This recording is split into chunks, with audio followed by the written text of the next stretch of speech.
I have a 1 point stop, so I'm being very aggressive here. Anytime I spot something like this, so this could have just been a liquidation, right?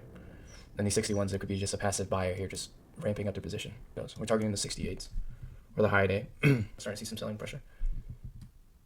Look at all that selling coming in. Price will probably take me out here, but if it doesn't, then that's a really good sign. It means that this buyer is very, very persistent. You see how it keeps supporting price right there?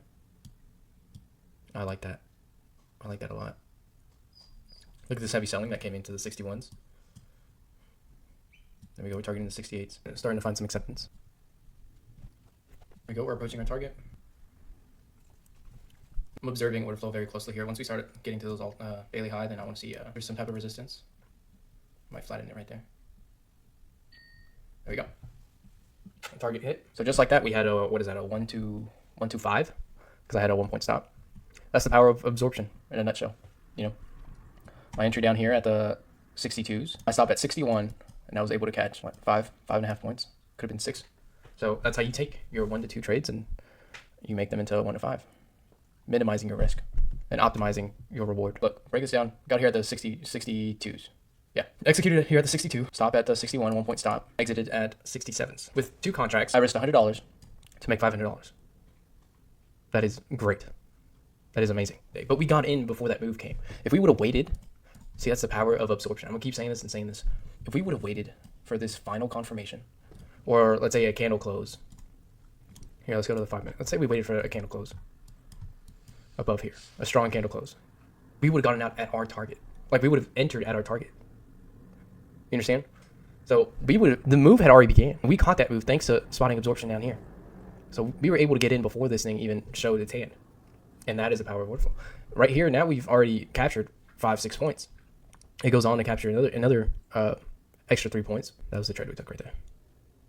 Very, very solid. A 1 to 5, basically. So 1 to 4.6. But that's what people strive for. People are okay with taking 1 to 2s. Forget a 1 to 2. Why are you doubling your risk or tripling your risk just tonight? You know, it's just the power of order flows there. If you're trading futures and you're trading ICT or whatever, or any other strategy, but you're not trading order flow, you're really missing out on the opportunity that futures gives us. We are so lucky to have futures be regulated and centralized, right? Because we can see all of the data. We can see all the volume. Forex traders can't see this, you know? It's just, and that's why they trade patterns, and that's why they trade liquidation and, you know, SMC and stuff like that. But we can truly see volume. We can truly see what makes the market move. And this is what people on Wall Street do.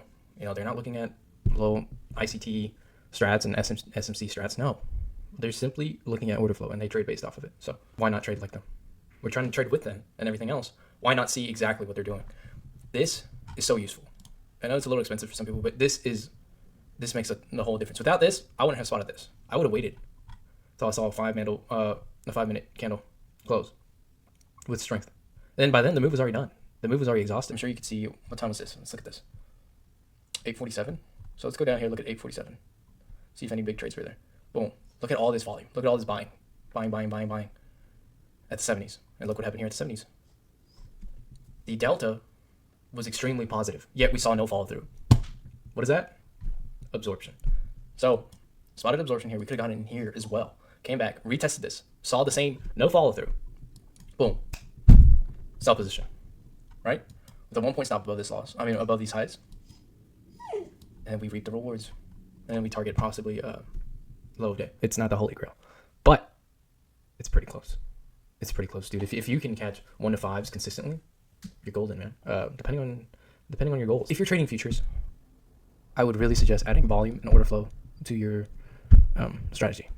It's our biggest advantage that we have, and it's there to help us. And it's there to look at all the details and look at these small footprints or big footprints. Sometimes it's very obvious. Sometimes I'll see something and I'm like, oh my gosh, this is a great trade, or this is a great indicator that they're doing this and this. So it's just something that could elevate your trading and ultimately take you from a 1 to 2 to 1 to 5 or 1 to 10. Thank you guys so much for watching, and if you like content like this, let me know. I'll make more content, especially I can break down even more stuff. Like, let's say you're a beginner trader and you want to learn what this means or what that means. Just ask me a lot of questions in the comments and I'll get back to you, or I'll make a video on it and I'll let you know that I'm making a video on it, and that way you can get a more comprehensive look at whatever it is you're asking me is. So thank you guys so much for watching, and I'll catch you in the next one. Yeah, we finna slide in Miami in them Hemis. And your bitch, she on my side, cause she know I'm winning Emmys. 4 a.m. we finna ride and we sliding to the Denny's. Wanna feed, gotta buy, tax a nigga like a penny. Tax